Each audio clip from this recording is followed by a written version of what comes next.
உங்ககிட்ட காசு பணம் இருக்குன்னா என்ன வேணா செய்வீங்களா? என்ன கேட்காம எனக்கு தெரியாம என்ன ஏமாத்தி இப்படி ஒரு காரியத்தை எதுக்கு சார் செஞ்சீங்க? ஆனா இவ்ளோ நேரமா ஒண்ணுமே தெரியாத மாதிரி என்கிட்ட பேசிட்டு வந்தீங்களே, அது எப்படி?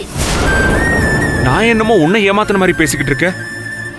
நீ ரொம்ப கஷ்டப்படுறேன்னு உனக்கு தெரியாம ஹெல்ப் பண்ண பார்த்தேன், அவ்வளவுதான். அவ்வளோதானேங்கிறது உங்களுக்கு சார், ஆனா எனக்கு இல்ல. நான் எதுவுமே செய்யாதப்பவே எல்லா பழியும் என் மேல விழுது.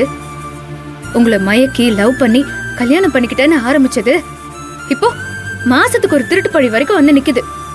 என்ன துன்புறுத்துறது பத்தாதுன்னு இப்போ என் தங்கச்சியையும் அதுல உள்ள இழுத்து விடுறீங்க. இதுக்கு நடுவுல நீங்க வேற உதவி பண்றேன்னு எதையுமே புரிஞ்சுக்காம இந்த மாதிரி பண்ணிட்டு இருக்கீங்க. நந்தினி, இதெல்லாம் யாருக்காவது தெரிஞ்சதானே பிரச்சனை. நீ யார்கிட்டயும் சொல்லாத, நானும் யார்கிட்டயும் சொல்ல போறது இல்ல. நான் என்ன அர்த்தத்துல பேசுறேங்கிறதே உங்களுக்கு புரிய மாட்டேங்குது சார். தயவு செஞ்சு என்ன விட்டுருங்க.